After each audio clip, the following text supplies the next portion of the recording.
કપાસમાં તેજી ગાયબ તો નહીં થઈ જાય ને, આનું કંઈ નક્કી ન કહેવાય। ઘણા બધા ખેડૂત ભાઈઓ અમને કોમેન્ટમાં પૂછી રહ્યા છે કે પરાશરાભાઈ કપાસના ભાવ વધશે કે ઘટશે। ખેડૂત મિત્રો, આપણે હર હંમેશ કહેતા આવ્યા છીએ કે આપણે ક્યારેય બજાર ભાવની આગાહી નથી કરતા, કારણ કે બજાર હંમેશા માંગ અને પુરવઠા ઉપર વધારે ચાલતું હોય છે। પરંતુ ક્યારેક વાયદા બજારમાં મોટી ઉથલપાથલ કે અફરાતફરી થાય તો તેની સીધી જ અસર હાજર બજારમાં પણ જોવા મળતી હોય છે। એટલે આપણે ક્યારેય ભાવ વધશે કે ઘટશે તે બાબતે ચર્ચામાં ક્યારેય ઊંડા નથી ઉતરતા। જે પરિસ્થિતિ છે તેની જ માહિતી તમારા સુધી અમે પહોંચાડવાનો પ્રયાસ હર હંમેશ કરતા હોઈએ છીએ। આજે તારીખ 10/4/2026ના રોજ ગુજરાતના અલગ અલગ વિસ્તારોમાં કપાસના 20 કિલોના ઊંચામાં ઊંચા ભાવ માણાવદર 1780, રાજકોટ 1775, ઉપલેટા 1685, હળવદ 1760, સાવરકુંડલા 1725, અમરેલી 1835, જેતપુર 1761, જામનગર 1650, જામજોધપુર 1800, ધંધુકા 1500, મોરબી 1650, વિરમગામ 1600, ધારી 1690, ધ્રોલ 1694, બોટાદ 1680। રાજકોટમાં માત્ર 6000 મણ જેટલી કપાસની આવક આજે જોવા મળી હતી। ખેડૂત મિત્રો, અત્યારે 3:30ની આસપાસ ન્યૂયોર્ક કોટન વાયદો મે 2026નો 0.11 જેટલો વધીને 73.37 સેન્ટની આસપાસ અત્યારે ચાલી રહ્યો છે। આપણો એનસીડેક્સ ઉપરનો કોકુડકલ કપાસિયા ખોળનો એપ્રિલ 2026નો વાયદો 12 રૂપિયા જેટલો ઘટીને 3500 અને મે 2026નો વાયદો 25 રૂપિયા જેટલો ઘટીને 3505ની આસપાસ ચાલી રહ્યો છે। આપણો એનસીડેક્સ ઉપરનો કપાસનો એપ્રિલ 2026નો વાયદો 0.50 જેટલો વધીને 1656ની આસપાસ અત્યારે ચાલી રહ્યો છે। ખેડૂત મિત્રો, કપાસિયાના 20 કિલોના ભાવ 850થી 900। કપાસિયા વોશ ગઈકાલે 10-15 રૂપિયા વધીને 1450થી 1460ની આસપાસ ચાલી રહ્યું છે। કપાસિયા ખોળની 60 કિલો વજનવાળી જે ગુણી આવે છે તેના બ્રાન્ડના ભાવ 2400, 2450 અને 2500 સુધી ચાલી રહ્યા છે। આપણી શંકર રૂની ગાંસડીનો ભાવ 150 રૂપિયા જેટલો ઘટીને 59400થી 59700ની આસપાસ ચાલી રહ્યો છે।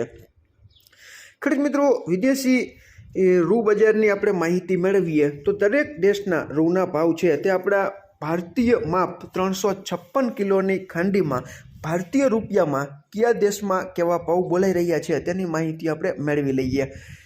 આપણી શંકર રૂની ગાંસડી 7/4/2026ના રોજ 59800 રૂપિયા ભાવ હતો, તેમાં 300 રૂપિયાનો ઘટાડો થઈને 8/4/2026ના રોજ 59500ની આસપાસ જોવા મળ્યો હતો।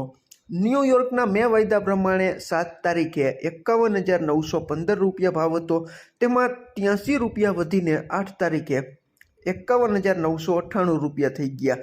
ન્યૂયોર્કના જુલાઈ વાયદા પ્રમાણે 7 તારીખે 53539 હતો, તેમાં 156 રૂપિયા ઘટીને 8 તારીખે 53383 રૂપિયા ભાવ થઈ ગયો।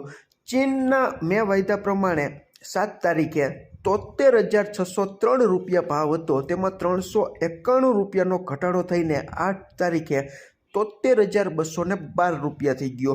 બ્રાઝિલના રૂના ભાવ 7 તારીખે 55541 રૂપિયા હતો, તેમાં 295 રૂપિયા જેટલો વધીને 8 તારીખે 55836 રૂપિયા જેટલો ભાવ થઈ ગયો।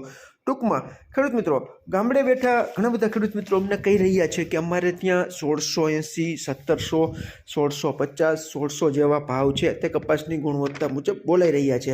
પરંતુ ખેડૂત મિત્રો, બજારનું કંઈ નિશ્ચિત નથી હોતું। અત્યારે આપણે જોઈ રહ્યા છીએ કે ન્યૂયોર્ક કોટન વાયદો 73 સેન્ટની ઉપરની સપાટીને ટચ કરી રહ્યો છે, જે સમગ્ર કપાસ પકવતા વિશ્વના બધા જ દેશોમાં ખૂબ સારામાં સારી રિકવરી ન્યૂયોર્ક કોટન વાયદાને લીધે જોવા મળી રહી છે। ખેડૂત મિત્રો, કપાસમાં ખાસ કરીને ન્યૂયોર્ક કોટન વાયદો છે તે વૈશ્વિક પરિબળોને સાથે લઈને ચાલતો હોય છે, એટલે તેની આપણે અસર અહીંયા ખૂબ સારી એવી ક્યારેક થઈ જાય, ક્યારેક ન પણ થાય, કારણ કે આપણા ભારતીય રૂનો વપરાશ છે, આપણો ડોમેસ્ટિક કન્ઝપ્શન છે તે અંદાજે 290 લાખ ગાંસડીથી લઈને 320 લાખ ગાંસડી સુધીનું છે આપણો ઘરેલું વપરાશ. મારા મત મુજબ આમાં કંઈ ફેરફાર હોય તો તમે કોમેન્ટમાં જણાવજો, પરંતુ હું માનું છું ત્યાં સુધી આટલા લાખ ગાંસડીની આસપાસ રૂનો વપરાશ છે તે આપણે ત્યાં થાય છે. માર્ચના અંત સુધીમાં એવું જાણવા મળતું હતું કે 284 લાખની આસપાસ રૂની ગાંસડીની આવક આપણા ભારતમાં સમગ્ર દેશમાંથી થઈ ચૂકી છે તેવો અંદાજ છે તે મને જાણવા મળ્યો હતો. ટૂંકમાં તમે જોઈ શકો છો કે આપણા જે ઉત્પાદનના અંદાજ આંકડા સાથે મૂકવામાં આવેલા છે ત્યાં સુધી હજુ આપણી કપાસની રૂની આવકો છે તે નથી પહોંચી, પરંતુ આંતરરાષ્ટ્રીય પરિબળો ક્યારેક ક્યારેક એવા આકાર લઈ લઈએ તેને કારણે ઘણી વખત તેજી છે તે જોવા મળતી હોય છે. આપણે જોઈ રહ્યા છીએ કે અત્યારે ક્રૂડ ઓઇલના ભાવ છે તે વધી રહ્યા છે, એટલે તેની સીધી જ અસર છે તે કપાસના ભાવમાં પણ પડી રહી છે. કારણ કે ક્રૂડ ઓઇલ મોંઘું થઈ જાય એટલે તેમાંથી બનતું જે પોલિએસ્ટર છે, નાયલોન છે, ટૂંકમાં કૃત્રિમ રેસા છે તે ઘણા બધા મોંઘા પડે. એટલા માટે કુદરતી કપાસની માંગ વધી જાય. હવે કુદરતી કપાસની માંગ એકાએક વધી જાય એટલે આપણને ખબર જ છે કે કપાસ બજાર છે તે વધી જાય. એટલા માટે જ ખેડૂત મિત્રો આપણે ક્યારેય હર હંમેશ ખેડૂત મિત્રોને એક જ સલાહ આપીએ છીએ કે વાયદા બજાર છે તે ઘણી વખત હાજર માલની જે લેવેચ જે છે તે ઓછી થતી હોય છે. એટલે વાયદા બજારને ધ્યાનમાં રાખીને અવલોકન આપણે ચોક્કસ કરવું જોઈએ, પરંતુ સ્થાનિક આપણો વપરાશ અને નિકાસની ટૂંકમાં આયાત નિકાસની પરિસ્થિતિ કેવી ચાલી રહી છે તેનો પણ આપણે ગહન અભ્યાસ કરવો જોઈએ. કારણ કે બજારનો તાગ મેળવવો ઘણો બધો અઘરો અને મુશ્કેલ છે. આપણા ખેડૂત મિત્રએ ગઈકાલે કોમેન્ટ કરી હતી કે મેં ઘરે બેઠા 1775માં વેચી નાખ્યો.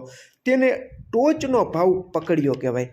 મોટાભાગના વિસ્તારોમાંથી અમુક જગ્યાએ છૂટાછવાયા ખેડૂત મિત્રોએ આવો ભાવ મેળવ્યો હોય, પરંતુ આ ભાવ છે તે ઘણો બધો ટોચનો ભાવ હતો.